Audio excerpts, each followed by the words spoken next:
Buenas noches, bienvenidos, bienvenidas, gracias por sintonizar como cada lunes por la noche La Ley de la Selva. Recuerden, hasta las 0:30 su cita con la información, el análisis. Hoy, obviamente, el balance de una elección que sorprendió. Lo vamos a conversar en instantes con Jorge Asís. Sí, el turco viene a hablar de una elección cuyo resultado no vimos venir. ¿Qué influyó? ¿Qué pasó? ¿Qué cambió en esta última semana? ¿Hasta dónde pesó el endorsement de Donald Trump? ¿Y hasta dónde logró obturar Milei las internas y los fantasmas que lo aquejaban hasta la semana pasada? Es de lo que vamos a hablar con uno de los analistas políticos más lúcidos de la Argentina. En instantes nada más, acá conversaremos con él sobre lo que pasó ayer y sobre lo que viene en los próximos 2 años. Pero además, con Gaby Vulcano vamos a repasar el Congreso que viene. Y con Sheila Bilker y con Juan Germano vamos a tratar de ver qué se les escapó a las encuestas, qué significa el resultado desagregado de ayer por provincia y cómo se van a comportar los gobernadores, un actor clave para el reformismo permanente que pretende establecer Javier Milei de acá en adelante. Sí, va a ser un congreso en el cual la Libertad Avanza va a tener más peso, pero donde también va a necesitar pactar. ¿Cuán dispuestos están a ese pacto los diputados de otras fuerzas, los senadores de otras fuerzas? Eso es lo que vamos a analizar con mi compañera, que trajina los pasillos del Congreso a diario, y con estos dos analistas de opinión que han hecho también sus mediciones, sus sondeos, sus grupos focales, y que tienen resultados también hoy para presentarnos sobre lo que cantaron las urnas. Ahora, el festejo de Milei es tras una victoria inapelable. La derecha ayer ganó además en casi todo el país y sorprendió con una victoria categórica en un contexto bastante adverso hasta pocas horas antes del comicio. Es difícil explicar cómo un gobierno que estaba prácticamente en desbandada, al que le renunciaban ministros, más allá de la voluntad del presidente, en plena corrida cambiaria, con una inflación en alza, con problemas también para administrar la situación política interna de su propia fuerza, logró imponerse como se impuso. Y también hay que tener en cuenta que llegó vivo financieramente ese gobierno solamente gracias al rescate del gobierno norteamericano. Había besado la lona Caputo pocas semanas antes del comicio. El escenario que habría sobrevenido sin el rescate de Trump era un escenario de catástrofe, una elección que se iba a celebrar con el dólar como un barrilete, con los precios disparándose de vuelta, con la gente expresando su malestar en las calles. Era una pesadilla que consiguió conjurar con una ayuda de Trump que todavía no sabemos cómo le va a cobrar. Claro, además, a esto le sobrevino ayer una especie de vida nueva, un empezar de nuevo, un shock de confianza de una sociedad que estaba siendo agredida por este programa económico y que volvió a votar con una mezcla de miedo, con una mezcla de esperanza y también, por supuesto, castigada por esa crisis de ingresos que este año, con la economía en recesión, se superpuso al ajuste del año pasado. Claro, uno ve el mapa de los ingresos laborales y no laborales, ve cómo están de atrasados los sueldos respecto de los precios y francamente no se lo puede explicar desde la más pura materialidad. Este gráfico que vimos la semana pasada, que preparó Martín Rapetti de la consultora Equilibra, muestra cómo solamente los trabajadores bajo convenio, los del sector privado formal, esos 6 millones de empleados que tienen vacaciones pagas, que pueden negociar paritarias, que tienen aguinaldo, que cuando se enferman les pagan, solamente ellos recuperaron el poder adquisitivo de diciembre de 2023. Un poder adquisitivo que no era alto, era el poder adquisitivo resultante del desbarranque económico del peronismo. Pero claro, en el medio esos trabajadores fueron ajustados en sus ingresos, no tanto como los jubilados, no tanto como los empleados públicos provinciales, no tanto como los empleados públicos nacionales, pero fueron ajustados también. Si uno mira la línea verde, la de los empleados públicos nacionales, ve que todavía están un 35% abajo. Si mira la violeta, la lila, ahí como la vean en su televisor, ve que están 12% abajo. Los jubilados, 9% abajo. Y como les decía, los privados formales, habiendo recuperado su nivel, todavía acumulan una pérdida en lo que va del mandato de Milei. Uno mira esto y dice, bueno, la insatisfacción se iba a volcar en las urnas. Pero claro, hay algo de lo político que se escapa a los números. Y la sorpresa fue más todavía en la provincia de Buenos Aires. Porque en la provincia de Buenos Aires veníamos, apenas un mes y pico atrás, de una victoria aplastante del peronismo. Y en la provincia de Buenos Aires, además, figuraba al tope de la lista un tipo que debió renunciar a su candidatura por sus vínculos con el narcotráfico. Sí, José Luis Espert consiguió, con su nombre, aunque el candidato era Santilli, remontar aquella paliza del 7 de septiembre, donde en la provincia de Buenos Aires, por lo menos, a Milei lo daban por muerto. Claro, ganó de visitante en el bastión del peronismo y ganó con este candidato, con un tipo que reconoció él mismo sus vínculos con Fred Machado, un hombre que tiene ya fecha para ser extraditado a Estados Unidos por sus negocios con el narcotráfico. Claro, el triunfo peronista del 7 de septiembre también nos había hecho creer que ese ya era partido liquidado, que la gente se había olvidado del final traumático del Frente de Todos, de esa inflación del 200%, de esos ingresos que también habían perdido durante el 23, con el ministro de Economía como candidato a presidente, y que habían absuelto a la oposición expectable. Bueno, no hay que dejarse llevar por las impresiones ni para uno ni para otro lado, y esa es una de las primeras lecciones de esta derrota inesperada. El voto peronista del 7 de septiembre había estado más o menos en el mismo nivel histórico del voto peronista en la provincia de Buenos Aires, entre 3,5 millones y 4 millones de votos. Claro, la performance se repitió ayer. Lo que nadie se esperaba es que creciera como creció la derecha unificada, abroquelada en torno a la ultraderecha de Milei, pero reglamentada por Trump, que vino con sus enviados, no solo sus emisarios políticos, también los banqueros que trabajan en tándem con la administración republicana, a decirles, ustedes se tienen que unir, ustedes tienen que presentar una alternativa que sostenga a este gobierno por los próximos 2 años. Claro, dice el manifiesto que publicó hoy la revista Crisis, muy interesante, un texto con la firma de todo el colectivo editorial de Crisis. Ya no solo las encuestas pifian, el conjunto de nuestras herramientas de lectura del proceso social parecen estar perdiéndose algo esencial. Y no es que esto le pasa al campo crítico, nacional y popular, como lo quieran llamar, al peronismo, a la izquierda. Le pasa a toda la política. Porque el propio gobierno ayer firmaba, si le decían 48 horas antes, un 35% de los votos. Festejaba con un 35% de los votos. Y de vuelta, no es el herramental técnico solamente. Hay algo de lo social que está tiñendo la política imprevisiblemente. Y esto, insisto, es algo sobre lo que hace falta reflexionar. Algo que no entendimos, por ejemplo, es lo corrosiva que puede ser la inflación.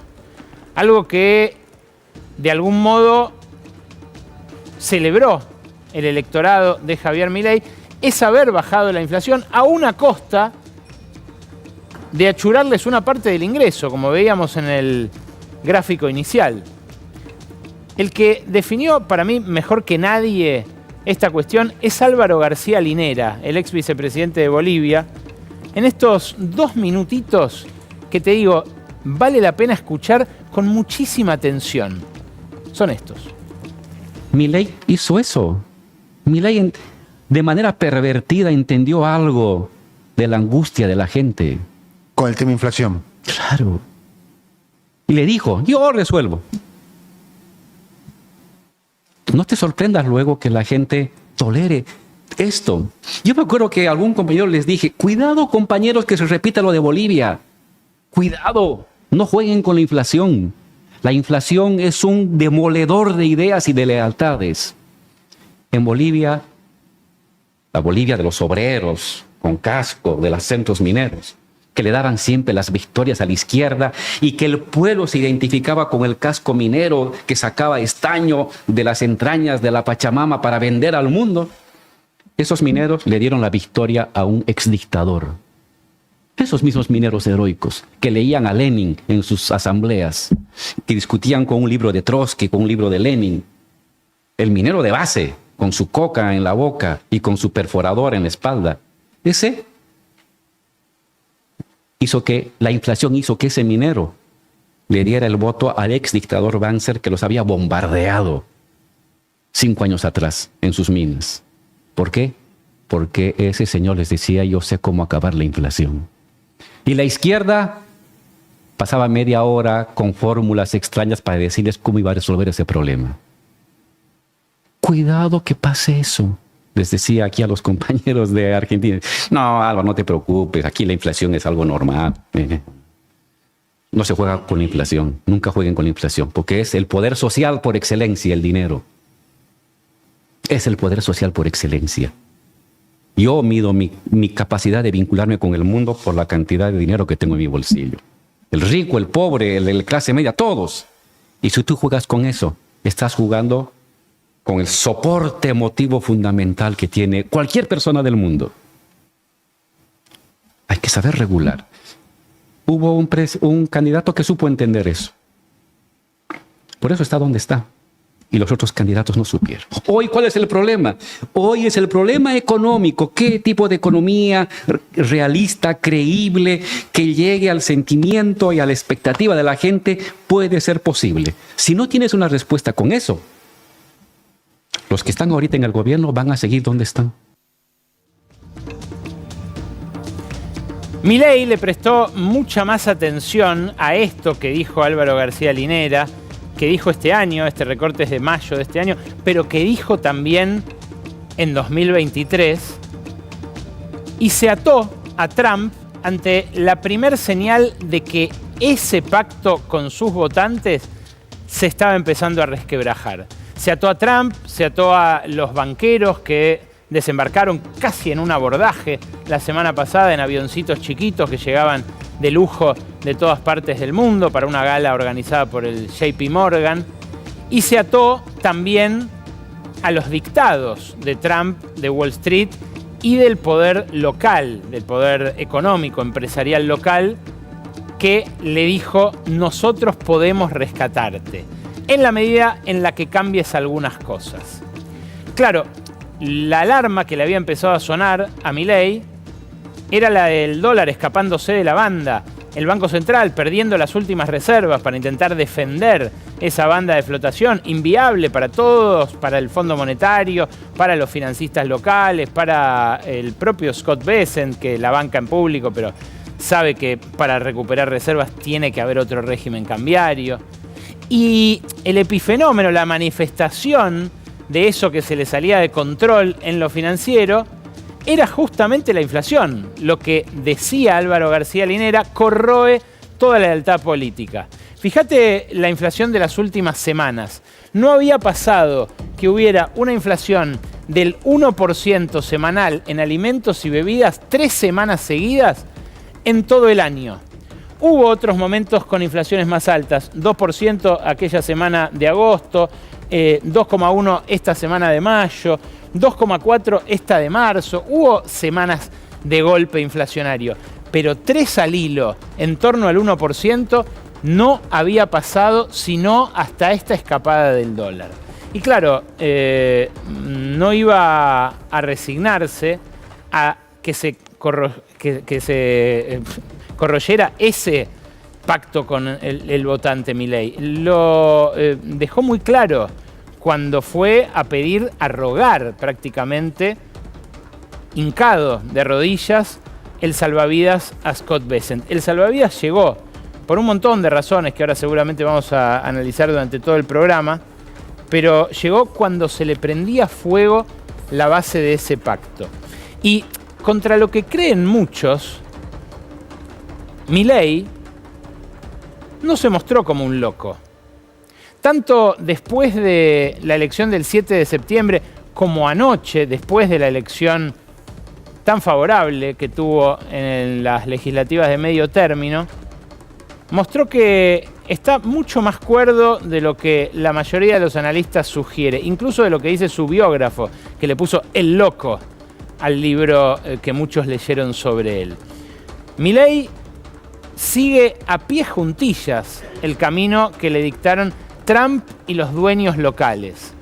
Trump a través de sus enviados y los dueños a través de manifestaciones como esta, que después del resultado obtenido ayer en las urnas, le dijo a Adelmo Gavi, el presidente de la Bolsa de Comercio, que tiene que seguir.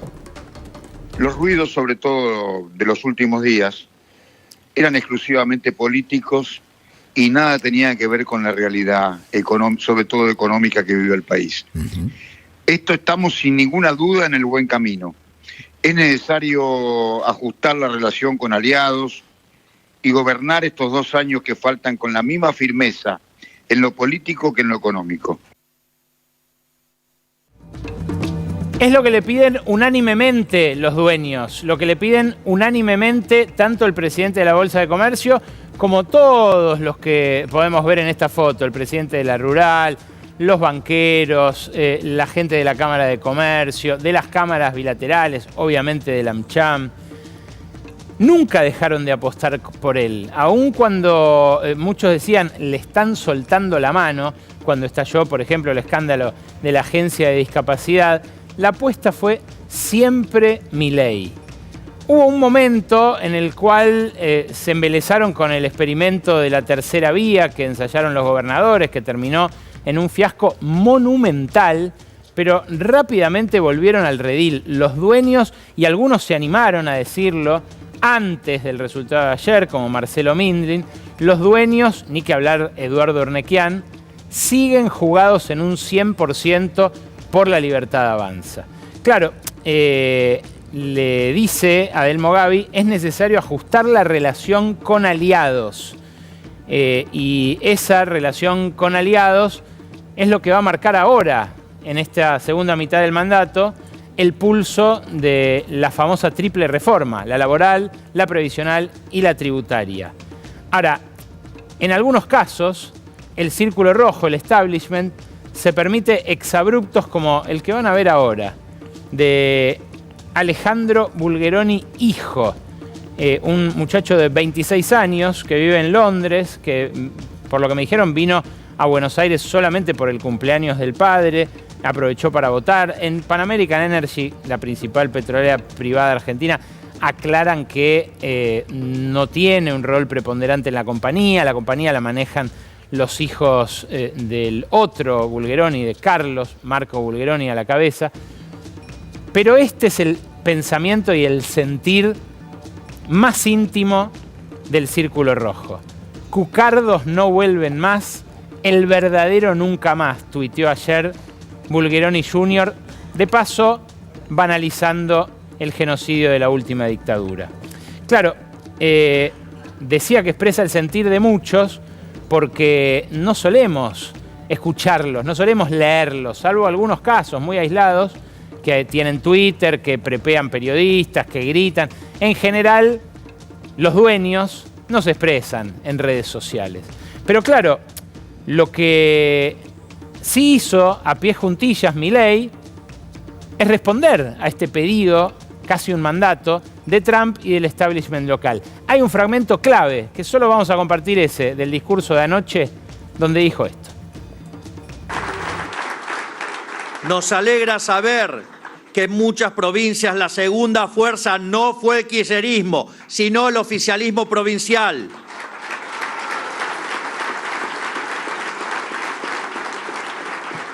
Oficialismos que son actores racionales, procapitalistas y a los que 1 más 1 les da 2.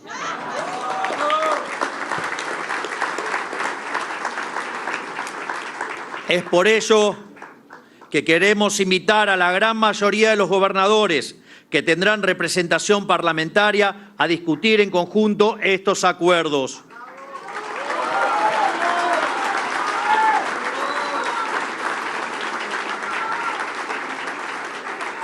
En definitiva, ahora sí podremos traducir en leyes las consignas del Pacto de Mayo. Claro, lo que dice Milei es exactamente lo que le exige que diga Trump, que hacen falta entendimientos con esos otros sectores, que ese entendimiento tiene que ser para que se dé efectivamente la triple reforma. Y por eso digo que no es ningún loco Milei, que lo que está haciendo es seguir a pie juntillas el dictamen, lo que le dicen que tiene que decir tanto los dueños como los interventores que llegan del norte. Claro, hay un antecedente de alguien que acometió la triple reforma, que es Mauricio Macri. Lo hizo después de una elección muy parecida a esta, la de 2017. Escuchá lo que decía.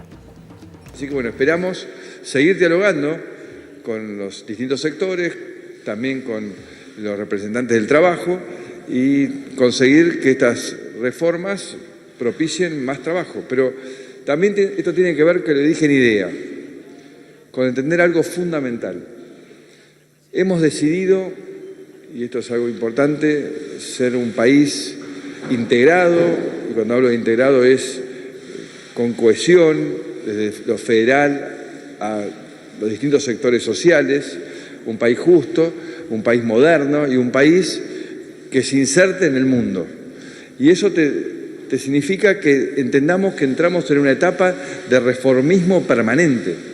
La Argentina no tiene que parar y no tiene que tenerle miedo a las reformas, porque reformarse es crecer, es evolucionar, es progresar, es algo que nos va a generar entusiasmo, alegría, nos va a ayudar a vivir mejor, a estar más felices, a realmente compartir la sensación de protagonismo y progreso, que es lo que la gente votó ayer. Claro, lo vendía incluso con mucha más amabilidad Macri, pero en esa expresión, reformismo permanente, la calle intuyó una amenaza y reaccionó ante esa amenaza. Claro, es algo que de algún modo Milei tiene que calibrar, porque le exigen resultados, por un lado, le exigen que sean plasmados esos resultados en leyes, pero por otro lado necesita sopesar la reacción de la calle. Y aprendió la derecha de la experiencia anterior, por supuesto. Hay que ver cómo influye el recuerdo de aquellas 14 toneladas de piedra, que no sé cómo hizo Patricia Bullrich para saber cuánto pesaban, en la decisión de reprimir que pueda sobrevenir ahora a una eventual resistencia a esa triple reforma. Hay que tener mucho cuidado porque si bien Bullrich ya no va a ser la ministra de Seguridad, la represión va a estar a la orden del día. Y va a ser, además, en un contexto difícil en términos financieros. No es que el rescate de Trump alivia, por ejemplo, el cuadro de vencimientos de deuda.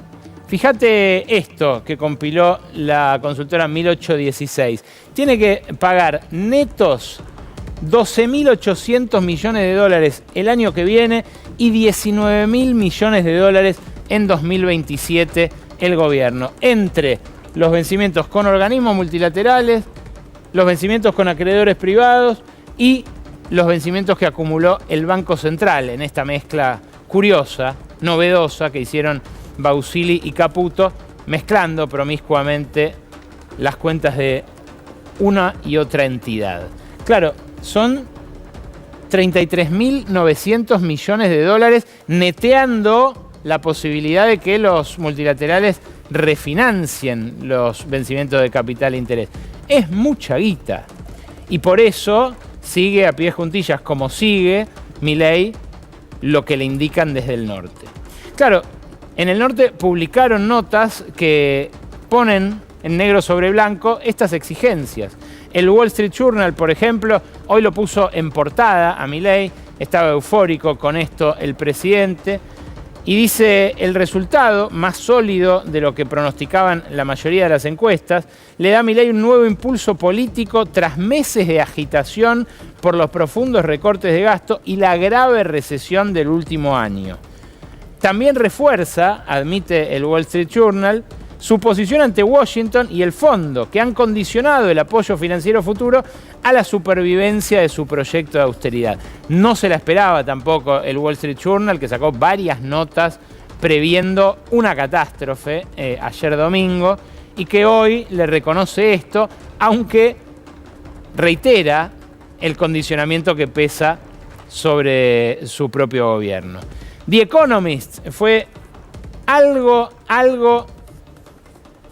más invasivo, diría yo, porque en un artículo donde saluda también la victoria, donde habla de un nuevo mandato para rehacer la Argentina, dice de todas maneras que los años electorales suelen traer caos financiero y político en Argentina, que el propio Milei se va a presentar a la reelección en 2027, pero que siniestramente, desde 2009, el partido que gana las elecciones intermedias perdió las elecciones posteriores.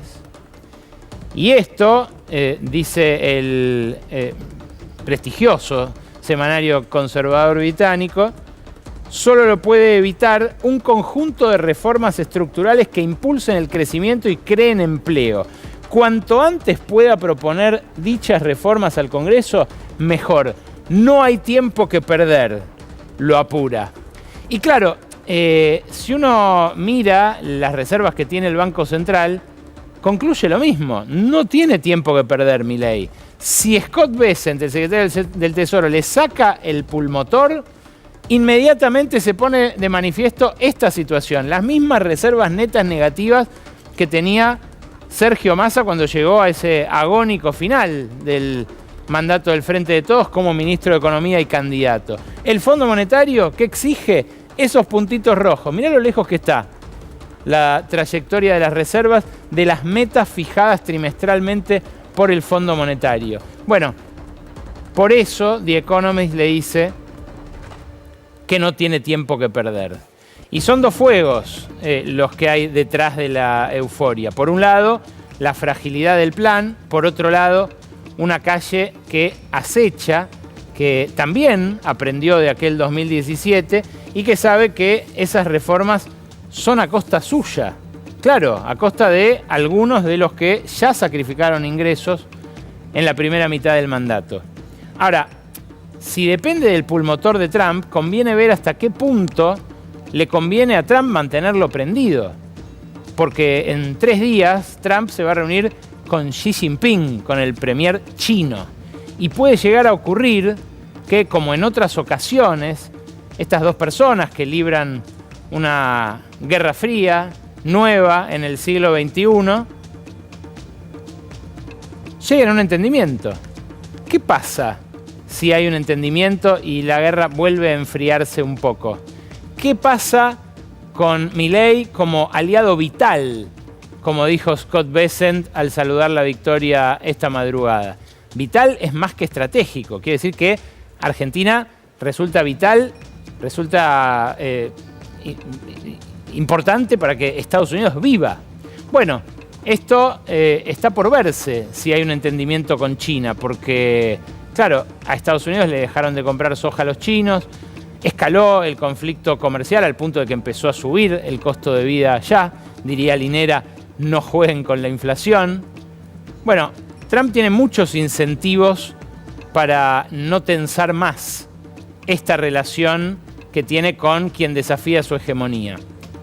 Ahora, estamos en un mundo donde nadie regala nada, en un mundo donde todo se cobra por adelantado, en un capitalismo que es difícil imaginarle alternativas, pero que es más difícil imaginar que vaya a humanizarse o a hacerse más amable en las próximas décadas. La de ayer fue la elección con más baja participación desde la vuelta de la democracia. No había pasado nunca que se rompiera ni en las legislativas el piso del 70% de participación que ayer se rompió. Hubo un 32% de la gente que ayer no fue a votar, que le dio directamente la espalda a las urnas, casi 1 de cada 3. Si se lo calcula en relación al conjunto de los votantes habilitados, esos 36 millones de argentinos que había aptos para votar, la primera minoría no es del 41, es del 26,1%. Eso, obvio, no le quita legitimidad al ganador, no resta mérito a esta categórica victoria de la derecha, pero sí muestra el nivel de fragmentación del sistema en su conjunto, lo que escaló la crisis de representación y también de funcionamiento de la democracia. Una victoria nítida fue la de Milei, una victoria inapelable, pero que harían muy mal en interpretar como un cheque en blanco. Es un placer recibir al Turco Asís. Palabras mayores. Bienvenido, Turco, gracias. Por favor. Bueno, no la vimos venir, no sé vos, pero... Por supuesto que tampoco la vi venir. Nadie la vio venir. No la vio venir el Bermellón, como lo llamo yo, a Santini. Me contaron, un amigo que estuvo con él, que dice que él prácticamente descontaba que perdía por 9 puntos o 5 puntos. Y finalmente terminó con un triunfo. Se tuvo que pelar, incluso. Tampoco cual, creía en sí mismo que apostó que se pelaba. Lo cual yo, mira, a ver, yo reafirmo todo lo que dije en los últimos días, ¿no es cierto? Por supuesto que yo no tomé conciencia que se venía un tsunami como el que se vino, electoral de mileísmo, de pro-mileísmo. Yo qué decía, si triunfaba Schiaretti en Córdoba, asomaban en Córdoba 2 proyectos nacionales, el de Schiaretti y el de Yarlora. Verdaderamente yo pensaba en eso y pensaba tal vez que podía ganar Schiaretti. Cuando yo digo, de acuerdo a mi información probablemente mala, yo mismo atenúo también las afirmaciones. Ahora, lo que yo no podía pensar es que se perdía en la provincia de Buenos Aires. Yo tenía que ganaba el peronismo por 5 o 7 puntos, que no iba a ser una humillación, una goleada como la del 7 de septiembre. Pero bueno, ocurrieron muchas cosas en el medio que después vos te lo explicás. Vos conocés esa frase maravillosa de Tati Bernet, el que fue gobernador de Santa Fe. A ver. Y que él decía, perder no es grave, el problema es la cara de bol que te queda. Sí, la ¿entendés? Sí. Porque perder no es grave, el problema es que el que pierde queda, y eso lo tienen que saber todos aquellos que pierden una elección y que se ponen a buscar razones para justificar la derrota. No, es que en Córdoba, por ejemplo, era impensable que un desconocido, un ignoto total, le pasara por arriba al aparato. Ahí vos tenías la experiencia de 3 gobernaciones de Schiaretti y tenías el gobernador con la biología a su favor, porque vos sabés que yo... La edad del poder. La edad del poder son los 50 años. Yarlora tiene 53 años, tiene la biología todavía que le juega para él, pero también era una expectativa para Schiaretti, que Schiaretti tiene 75 años, no está mal de salud y estaba con ganas, por supuesto, de ir por más. Y bueno, fue Milei, y Milei se puso al lado de Gonzalo Roca, un socio de Bornoroni, presidente del bloque de diputados, ni siquiera se lo mencionó, habló algo Bornoroni, pero este muchacho la planteó muy bien. Y me parece a mí, que esto ya es un tema que te puede interesar más a vos, que el antiperonismo es mucho más fuerte y más vivo que el anticolonialismo. Bueno, claro, eso explica que un desembarco, un abordaje prácticamente como el que hicieron los banqueros la semana pasada en aviones privados, con la gala en el Colón, con un despliegue de custodios obsceno como el que hizo JP y con Morgan. las mismas internas que tienen que ver con el acercamiento a Trump. ¿Entendés? Las internas que se vivían en el gobierno también tenían que ver con la manera de llegarle, Claro. cómo entrarle. Estuvo la línea marginal que es la que lo introduce a Milei en la FEPAC. Escaturiche, Rob Citrón. Escaturiche, que es amigo de Barry Bennett. Muchos de los que hablan con Barry Bennett todavía se preguntan si es verdaderamente un asesor elevado estratégicamente de Trump o un buscapina, porque habló con todos, habló con gobernadores. Esto no le gustó absolutamente nada al canciller Wertheim. Por eso se fue. Porque prácticamente se sintió muy puenteado, porque armaron diálogos con gobernadores, con presidentes de bloques. Por eso digo, todo esa especie de intervención que en Claro. otro caso habría despertado el anticolonialismo, en este caso disparó un voto temeroso. No quiero que se vaya el dólar el lunes, ponele a este tipo, ¿no? ¿Fue eso? Fue eso, pero también te digo, estaba la competencia por atribuirse el acercamiento con Trump. Sí, sí, Y eso. también, según mi información, probablemente mala, tuvo mucho que ver el canciller Wertheim, al que le agradeció ayer Milei, y también el embajador que está en Washington, Oxenford. Oxenford. Eso, vos decís, la gestión del rescate. Ahora, La el gestión efecto. del rescate, que me parece que vos lo dijiste o te lo escuché a vos, no sé si lo dijiste hoy, que vos dijiste que el twist de Besen Ujú.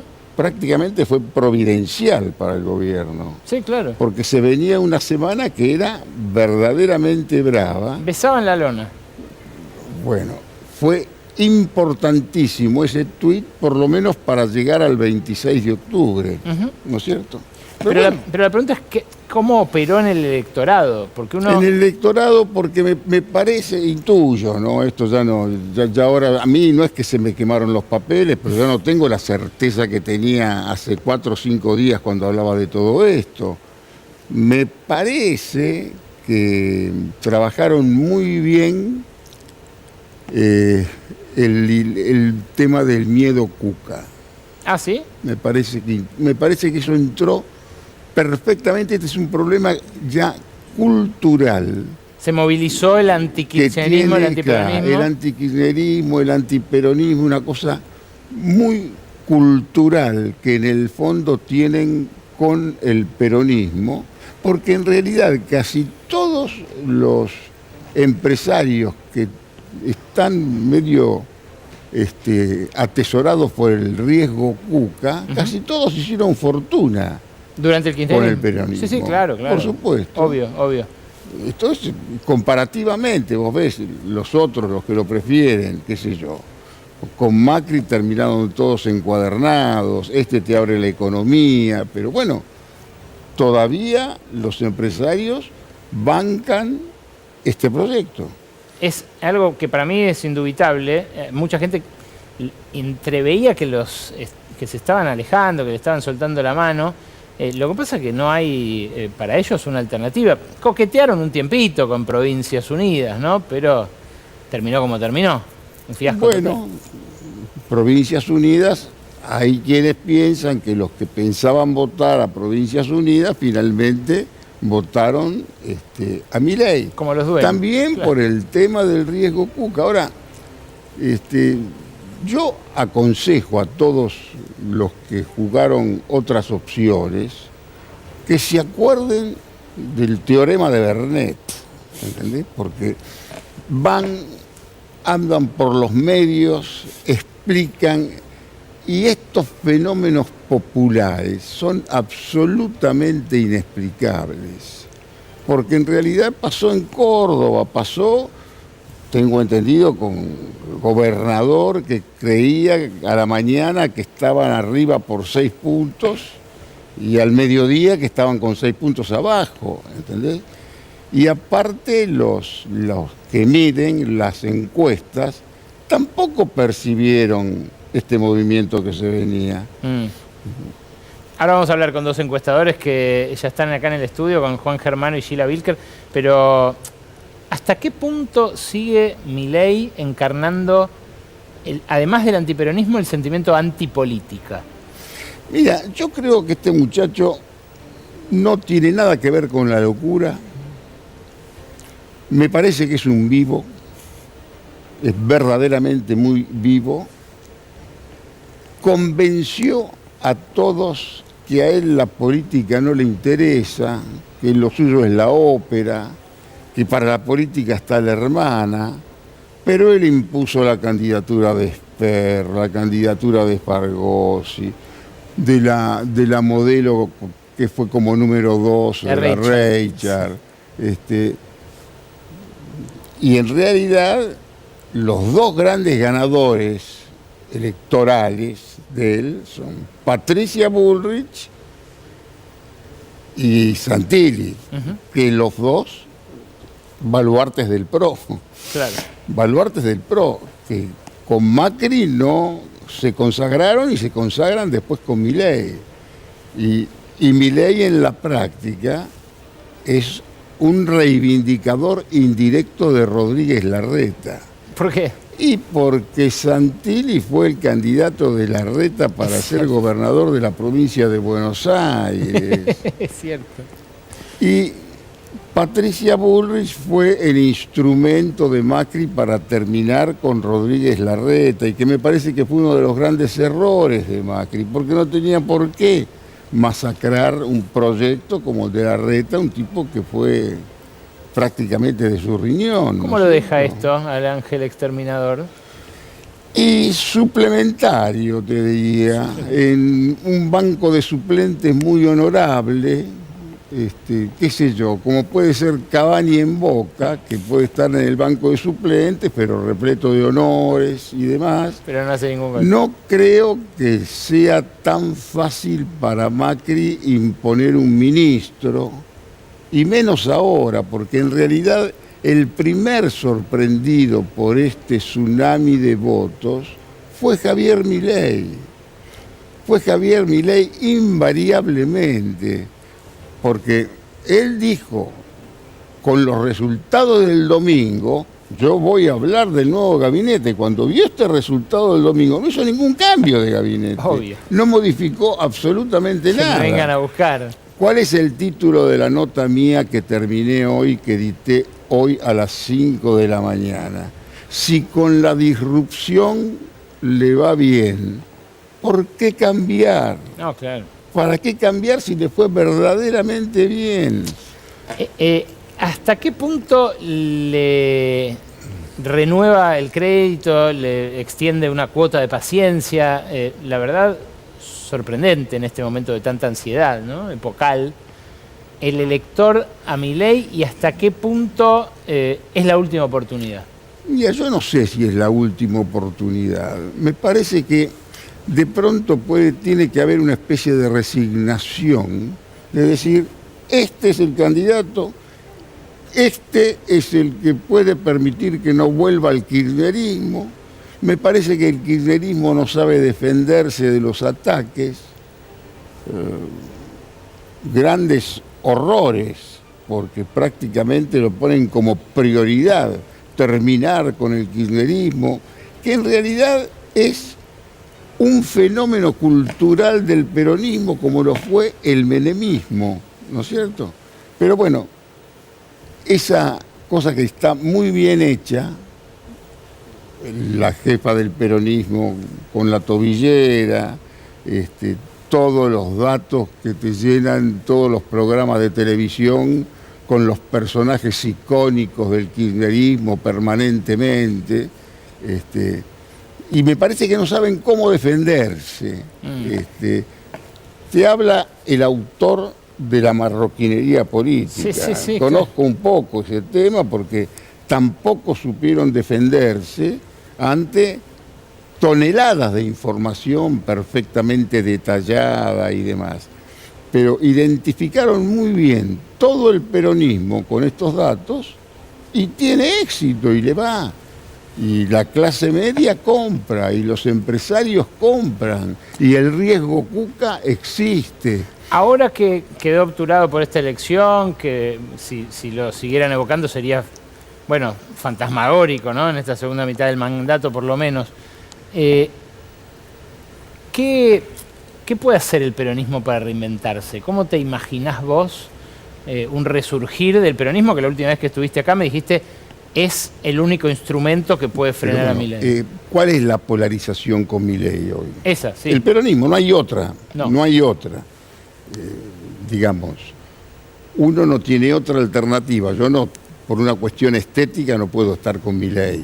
Te podés imaginar, y es una gran polémica que tengo con los amigos que tienen una identidad menemista y están fascinados con Milei.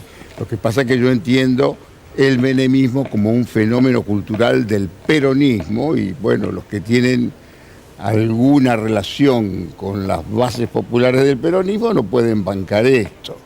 No podés bancar esta política exterior, no podés bancar esta extremísima derecha que bueno, que tiene una base ciertamente popular. Me parece que hay que tomar en serio el libertarismo y el peronismo tiene que superar una especie de superioridad cultural supuestamente profunda, que no creo que exista ya tan fácilmente.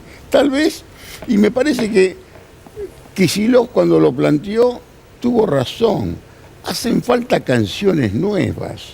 Pero no las entonaron. Pero no sé. para canciones nuevas tenés que por lo menos manejar bien la guitarra, por lo menos tenés que cantar como Alberto Fernández, si querés tratar de cautivar a alguien. Yo veo que en el peronismo, de acuerdo a mi teoría, que eso es lo que me permitía mirar con cierto optimismo, vos tenés 4 o 5 personajes que tienen 50 años con mucha experiencia y en política lo que vale son los 50, no los 80. Massa, Axel. Massa, Axel, Yarlora, y todo depende de cómo le vaya a Milei, porque la doctora, por supuesto que no te lo va a decir nadie ahora, pero la doctora aspira a repetir la epopeya de Lula. Lula también estuvo preso como ella, en otras condiciones, en una cárcel de verdad y demás, pero ella quiere pasar de la tobillera a jurar por Dios y por la patria. ¿Y por qué no? Si en el 2027 ella va a tener 74 años, ¿por qué no lo puede hacer? No por biología, pero por política puede, ¿crees vos? ¿O esta elección? Yo pienso que al margen de lo que se pueda, basta con la voluntad del sujeto. Yo no tengo ninguna duda de que el objetivo de ella es la presidencia de la República. Como te pueden decir los muchachos de la Cámpora que quieren un máximo presidente en el 31, como te puede decir la doctora que si hoy ella tiene que elegir quién es el candidato, te lo va a elegir al Guado de Pedro, que tiene 50 años. Y que me parece que es un muchacho que también está con alguna experiencia política importante. Y lo tenés siempre a Massa. Sí. Lo tenés siempre a Massa, que me parece, intuyo, no quiero arriesgar porque se me viene el batallón de impugnadores. Creo que es el que queda mejor parado. ¿En serio, después de ayer? Pero por supuesto. ¿Por que qué? sí. A ver. Porque sí, porque Yarlora perdió, porque Axel perdió. Y Axel, aparte de perder, gobierna la provincia de Buenos Aires. Bueno, hoy vino acá a decir, no perdimos ni un voto respecto de septiembre. Está bien Los que no, crecieron por fueron los otros. supuesto. Bueno, pero perdió en la provincia de Buenos Aires. No es un paso al frente. Yo lo que le recomendaría a Axel Kicillof es que no hablara por 20 días, que se guardara un poco, que esperara un poco, que es muy difícil a un peronista que está en actividad y con pose de poder, llevarlo a una cierta reflexión. Pero, digamos, la doctora no triunfó. Axel no triunfó, Yarlora tampoco triunfó. El que no jugó y que todavía está siempre es el que sabe que tiene una bala en la recámara. Una le queda, no 4 balas, una bala, que la tiene que saber usar, ¿no? Por último, se augura para estos próximos meses mucha negociación.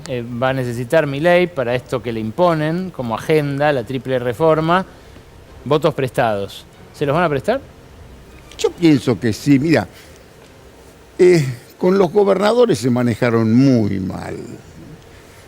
Yo pongo que los gobernadores estaban en condiciones de hacer fila para pactar con Milei. Porque vos sabés, y si hablás con algún gobernador, vos hablás con gobernadores. Fundidos, sí.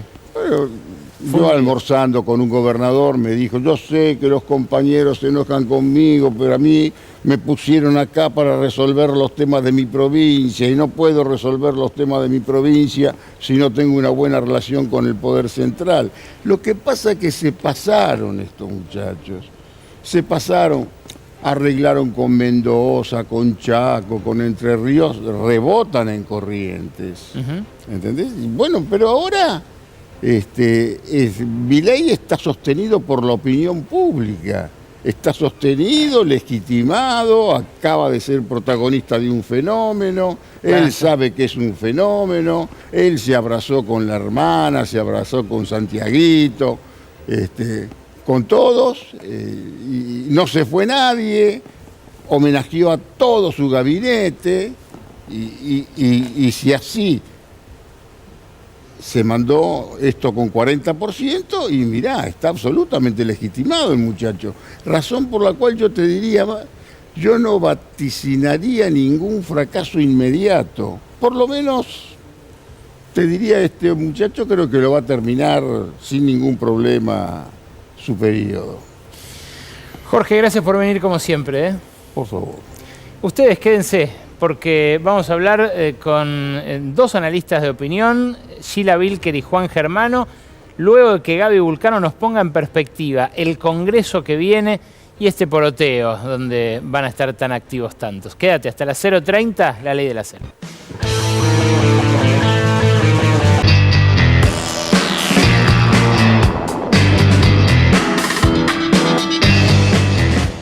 Gaby Vulcano, bienvenida, buenas noches. ¿Qué tal, Ale? ¿Cómo estás? Bueno, sorpresa en el gobierno, sorpresa en el peronismo con el triunfo de Javier Milei de La Libertad Avanza y consiguieron en el Congreso muchísimo más de lo esperado, Ale.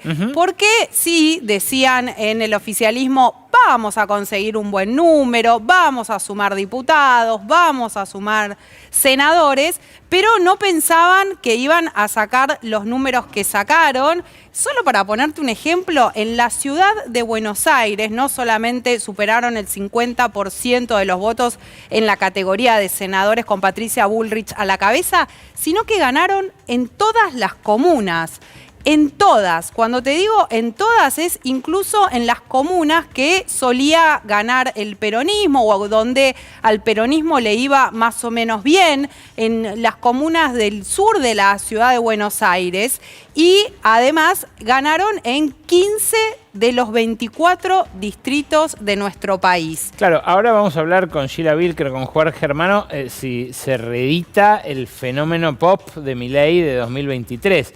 Pero en principio lo que arroja esta victoria categórica es un Congreso, como mostraba recién la barrida inicial, teñido de violeta. Un Congreso teñido de violeta con un propósito, porque en el gobierno estaban sacando números en principio para poder conseguir dos cosas. Decían, tenemos que tener el tercio de la Cámara de Diputados. Cuando decían el tercio se referían a un número mágico, que es el número 86, que básicamente les sirve para poder mantener en pie los vetos y para evitar cualquier posibilidad de juicio político a la figura de Javier Milei. Sobrado, Esto que sobrado. te estoy contando ya es historia antigua porque tiene que ver con una preocupación del gobierno que a la luz de los resultados te diría que ya poco importan, aunque no es un tema menor. Pero además le preocupaban otras cosas que tiene que ver con 3 reformas que quieren hacer, 3 reformas muy importantes, que ellos las llaman las reformas de segunda generación. Lo que siempre pide el fondo, Gaby. Sí, básicamente es lo que siempre pide el fondo y te diría que Milei se anticipó porque ya en la campaña electoral hablaba de estas reformas de segunda generación, que es la reforma laboral, que básicamente la empezaron también un poco con el DNU 70, la reforma previsional y la otra, la tributaria, que es la más complicada, te dicen ellos. Tal vez te diría que incluso la pueden llegar a dejar más para el final. Todas las fuerzas políticas coinciden en que hay que hacer una reforma tributaria. No están todos tan de acuerdo con una reforma laboral y previsional, sobre todo en el peronismo, y ahí van a tener dificultades porque estábamos viendo los números. ¿Qué pasa en la Cámara de Diputados? En la Cámara de Diputados el oficialismo quedó muy bien posicionado. Ahí lo vemos con 93 integrantes. Ale, te anticipo que estos números son provisorios porque en algunos casos cuentan algunos aliados adentro de la bancada de La Libertad Avanza, otros te dicen afuera. Bueno, 93 integrantes, estamos hablando que actualmente tienen 37. Pasaron, o van a pasar a tener, mejor dicho, a partir del 10 de diciembre. Al triple. 93. Sí. Bueno, Fuerza Patria queda con un número similar, actualmente tienen 99. Ahí el número que tenemos es 96. Algunos te dicen, che, se puede llegar a extender a 98, incluso puede quedar en 99, según también qué aliados o qué diputados cercanos pasen ahí. También puede pasar que se rompa esa bancada. Hay que ver cómo resuelve el peronismo su interna y en función de eso esa bancada puede terminar rompiéndose. ¿Por qué están divididos los Provincias Unidas de los provinciales? Porque ahí? los provinciales son a veces de partidos provinciales, muy chiquitos, en general son monobloques, que no necesariamente responden a gobernadores. ¿El número mágico al que tienen que llegar cuál es? Bueno, el número mágico es el que yo te mencionaba antes, pero ¿qué necesita el oficialismo para avanzar con estas reformas? No, perdón, ¿cuál me mencionaba? ¿129? No, te mencionaba 86, lo que ellos decían, el número mágico para poder mantener los vetos. No, yo digo para las reformas. Para las reformas necesitan 129, que básicamente es el número para obtener el quórum y para poder avanzar con muchas de estas iniciativas. Y ahí te digo, Ale, a La Libertad Avanza no le alcanza solamente con el PRO, con algunos radicales con peluca. ¿Podemos volver al mapa? Quiero ver justamente esa suma. Sí, va a tener 93 y 17, 110. Sí. Y 14, 124. Sí. Y 12, 136. Si junta los de Provincias Unidas, los del PRO y los provinciales, ya tiene. Bueno, pero Ale, algo importante. Sí. Hasta ahora los aliados de Sí. La Libertad Avanza, por lo que vimos en las elecciones y nos atenemos a eso, Sí. son los del PRO Y de ahí quiero ver cuántos del PRO, porque algunos del PRO dicen no estamos de acuerdo con lo que viene haciendo el gobierno de Javier Milei. Ahí lo tenés, por ejemplo, a Álvaro González. Pero ponele, que vamos a ver qué pasa, si todo el PRO acompaña. Pero los aliados son los del PRO. Sí. Los de la UCR. Sí. Los de la UCR, básicamente, los de la UCR, si se quiere, con peluca, que ya los cuentan adentro, más los de la UCR de la bancada tradicional. Acá tenemos también los de Democracias para Siempre, que vienen del radicalismo. ¿Pero los de la UCR que figuran ahí son los de Cornejo? Ahí figuran los de Cornejo. Bueno, van a estar adentro también. Y después, ¿qué pasa con los provinciales, la coalición cívica, con estos otros que están ahí en este número 13? Bueno, va a depender de las alianzas y este discurso que tuvo Milei diciendo necesitamos el apoyo de los gobernadores. Sí, claro. Necesitamos dialogar con aquellas fuerzas políticas que quieran más o menos el mismo rumbo que tiene el gobierno. Por eso el gobierno, y sobre todo Javier Milei, se esforzó anoche en remarcar su alianza con Mauricio Macri, mencionándolo, mencionando a los gobernadores y también a otros partidos políticos, porque sabe que con los números que tiene hasta el momento no tiene asegurado el quórum.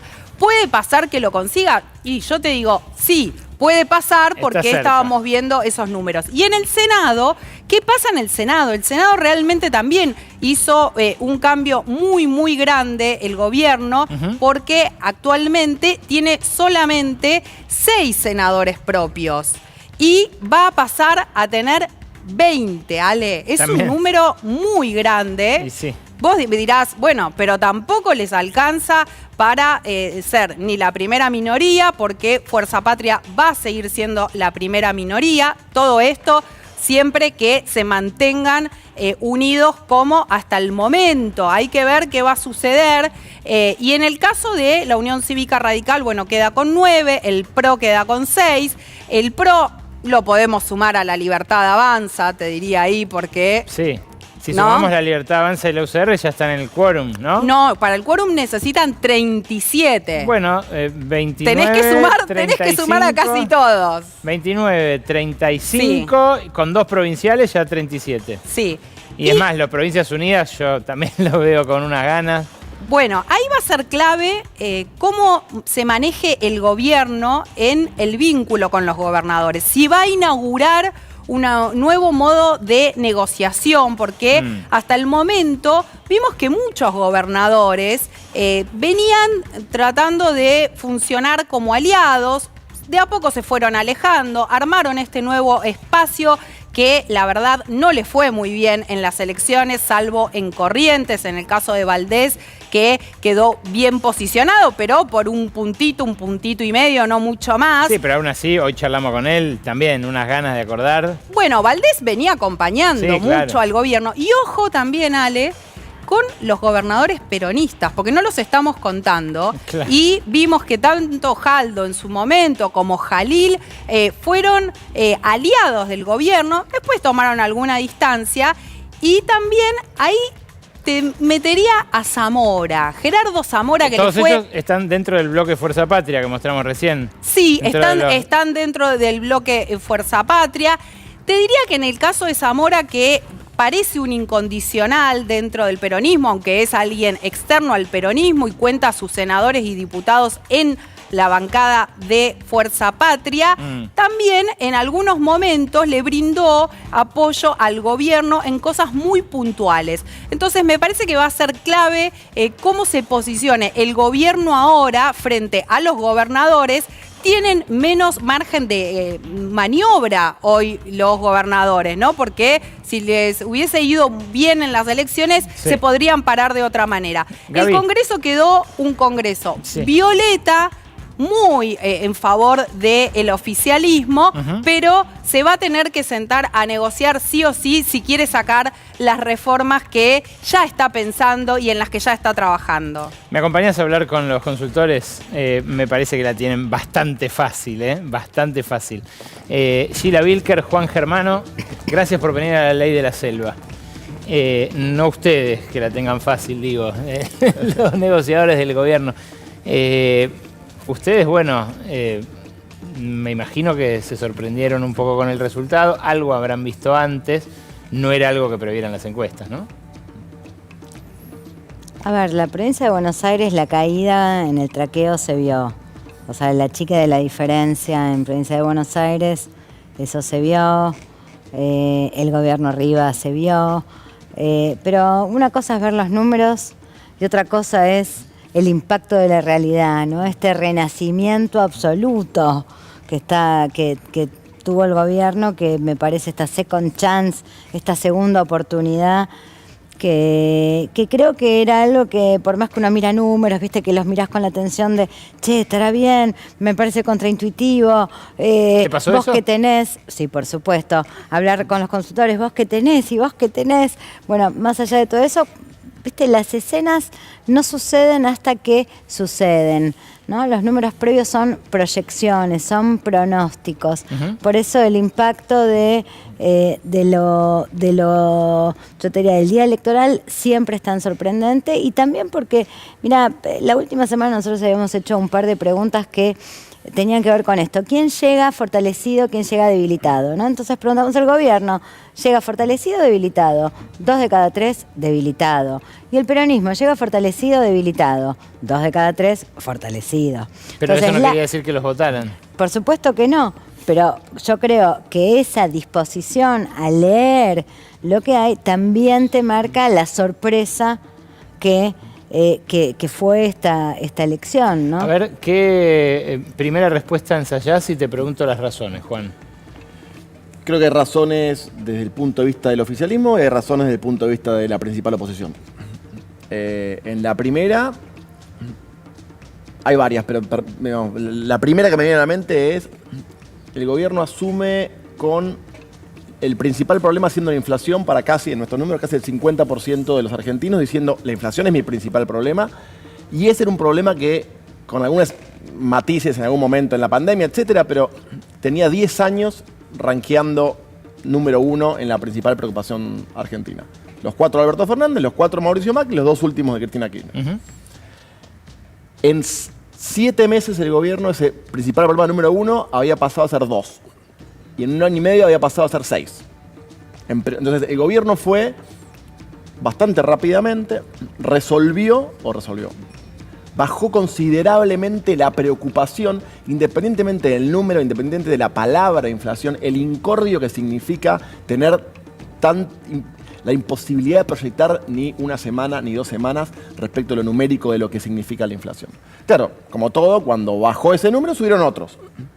Pero en esos otros que subieron no era el monomandato que fue al principio. Había corrupción, había inseguridad, había poder de compra, había pobreza, había desocupación, había. Pero ninguno se llevaba todos los premios, como era en ese entonces. Entonces lo primero, digo, evidentemente, ahí hay un dato. Y después yo algo que repito como mantra todo el tiempo y debería repetirlo más seguido, inclusive a mí mismo, es las elecciones provinciales no son un buen proxy de las elecciones nacionales. Las elecciones legislativas no necesariamente son un buen proxy de las elecciones ejecutivas. Digo, los momentos son distintos. Digo, y vos viste los cambios muy claramente de clima con la ciudad de Buenos Aires. Al gobierno le va espectacular. Sí. La provincia de Buenos Aires al gobierno le va muy mal. La nación al gobierno le vuelve a ir bien. Entonces digo, no me quiero extender mucho, pero lo primero que me surge del gobierno es eso que te digo. Una baja muy fuerte del principal problema de hace una década. Y después del punto de vista del peronismo, yo creo que evidentemente había un sector que decía sí al gobierno, clarísimo. Había un sector que decía no al gobierno, clarísimo.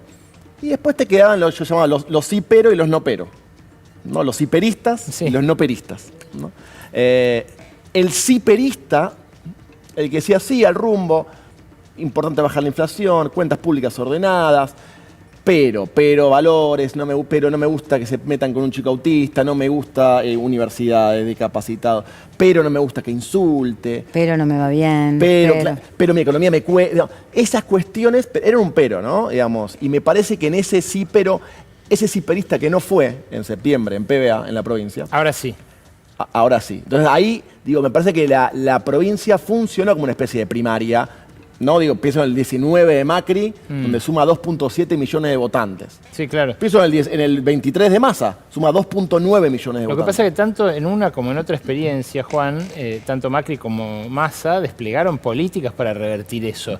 Milei, en este último mes y medio, no desplegó políticas para al revés. Se vio cada vez más complicado por la corrida, la renuncia de ministros, la recesión que se agravó sin parar.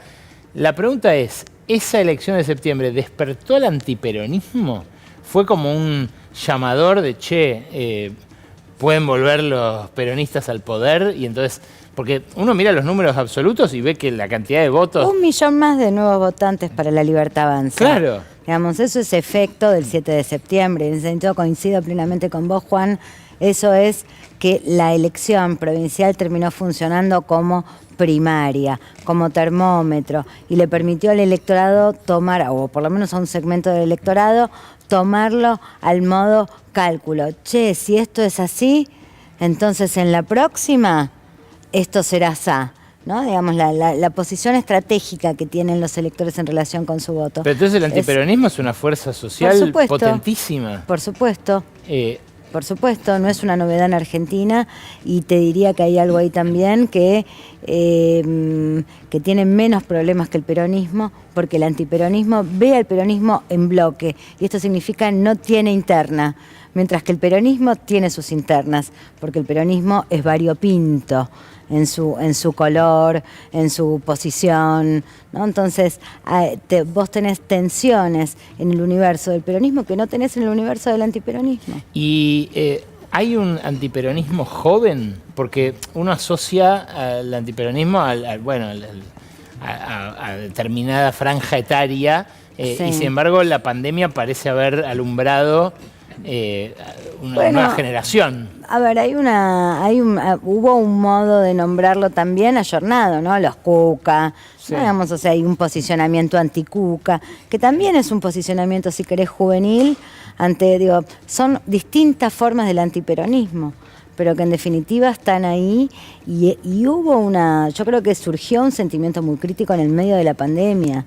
O sea, el universo kirchnerista es parte de lo que encerró, prohibió, digamos, por algo yo diría, la proliferación y el modo en que prendió la idea de libertad en relación con el encierro, ¿no? Digamos, y todo eso que se fue forjando en esos años de pandemia, donde vimos por primera vez un fenómeno novedoso en el electorado argentino, que es la distinción entre hombres y mujeres, que siempre había sido hiper homogéneo, ¿no? Ni siquiera marginal.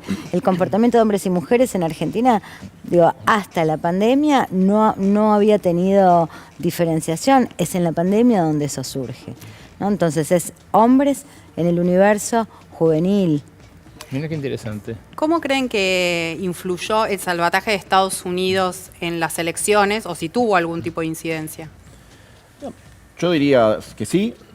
El gobierno, para mí fue una campaña muy a la defensiva del gobierno, ¿no? Porque tuvo meses consecutivos sumamente difíciles, ¿no? Cuando explota lo del supuesto audio de Karina o el 3%, después 13 puntos de distancia en la provincia de Buenos Aires, después todo el ida y vuelta que no podía salir respecto del caso Spert. Venía de 2 meses y pico, 3 meses muy difíciles.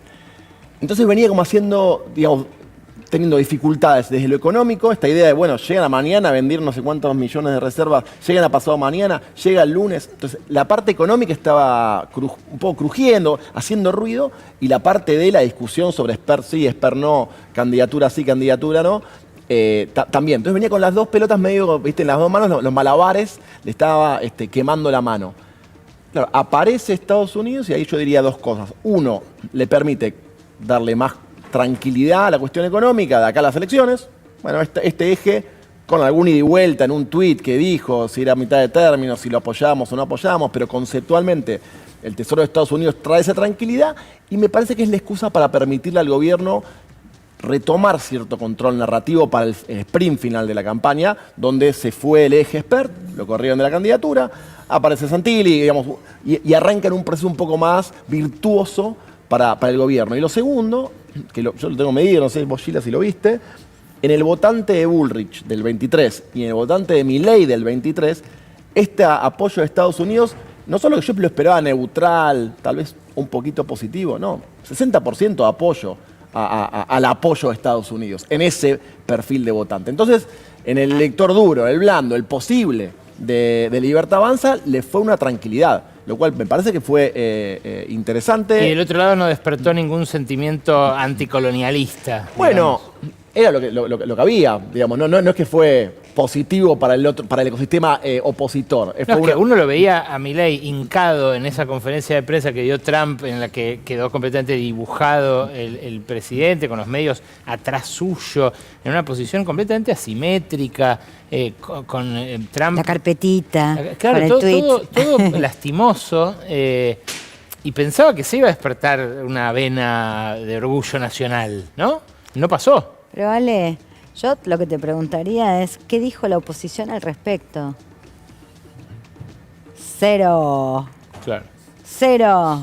Entonces, esta campaña la hizo el gobierno, solo, íntegro. Equivocaciones, daños autoinfligidos, se puso curitas, la remontó, después prometió que si votas al pelado sube el Colorado.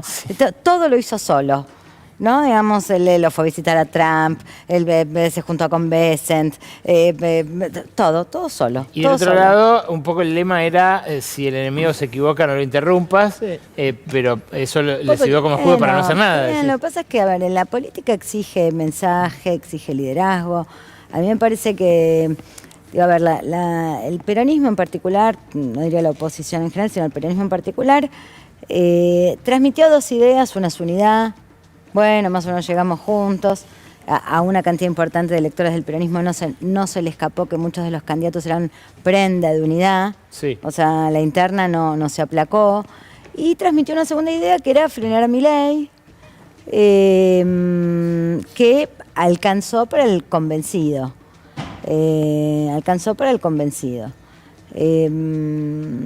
Yo creo que Milei logró activar hasta el último voto que tenía disponible. ¿No? Cuando uno mira los números... Yo ahí me sumo a lo anterior tuyo, Sheila, perdón. No, adelante. Para eso estamos. ¿Viste en el 2015 Macri gana haciendo concesiones al gobierno de Cristina? Uh-huh. Yo encuentro 4 muy puntuales que son más recordadas. AUH no se toca, YPF no se toca, Aerolíneas Argentinas no se toca, Fútbol para Todos no se toca. Son como las concesiones para decirle a un electorado... Estamos para hacer un cambio, 12 años, vamos a la cosa distinta, etcétera, etcétera, etcétera. Te doy tranquilo, esto, no te preocupes que esto está ok, pero vamos a avanzar en un cambio, cambiemos era el nombre. Claro. Macri gana por poco, pero gana la segunda vuelta, es presidente. Sí. Yo lo que no veo en este proceso es las concesiones del peronismo al gobierno de Milei. Me cuesta mucho pensar un proceso para la oposición peronista en donde no pueda hacer la concesión de decir... verbalizar inclusive la baja inflacionaria del gobierno de Javier Milei, o la idea de, mira, las cuentas públicas tienen que estar ordenadas. El concepto superávit, que después lo podemos discutir, hay muchos países que no tienen superávit fiscal. Bueno, en nuestra historia de Argentina, con nuestras marcas y nuestra historia, es un concepto, es una concesión que la oposición del peronismo me parece que se tiene que dar. Así como en su momento Macri lo hizo en un contexto distinto, me da la impresión, y lo que todavía no vi, esta idea, estaba preparado para poner el freno, listo, entonces el no era muy claro, si vos no querés Milei, acá tenés una opción. Pero ese es un valor para el votante, qué interesante.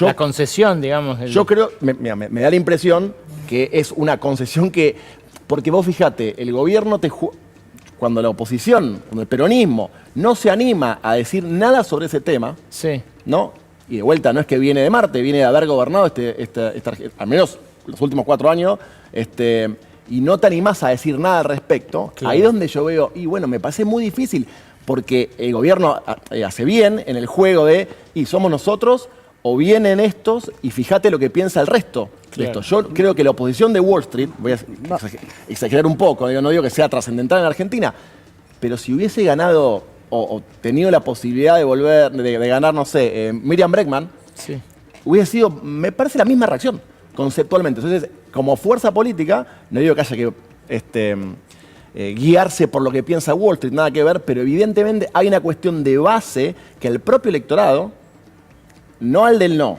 no al del sí pero o al del no pero, para terminar de convencer, porque Argentina es cíclica y los que te varían no son tantos. Juan, es que yo creo, pero yo es creo como que una no es un especie de tema de carnada lo que concesiones. planteás vos. Una carnada para el votante, ¿no? Como por lo menos toma algo del actual gobierno para acercar un votante que no es el tuyo. Si ya no comparte, yo pero creo- antes que no yo comparte conmigo, y cierro esto y después me Dale. haces la crítica vos. El retruque. El retruque, claro, sí. No, digo, conceptualmente, si vos mirás ese porcentaje que llevó a ganar a Macri por 51 y pico, que después, 4 años después, llegó a ganar a Alberto con casi 50, que 4 años después llegó a ganar a Milei con 55. Digo, los polos, la dureza de los 30 y pico de la ideología está clara en Argentina. Ahora, hay un porcentaje que te varía, y a ese porcentaje que te varía, me parece que hay cierta validez en lo hecho, sobre todo vinculado con la inflación. La agenda de ahora es distinta. Milei tiene el desafío de ser del rupturismo del 23 al reformismo, como se hablaba recién. Ahora puedo hacer doble clic ahí. Pero conceptualmente, ese votante me da la impresión que en algún momento el peronismo tiene, o debería, si quiere ser más competitivo, empezarle a darle cierta respuesta. No coincidís.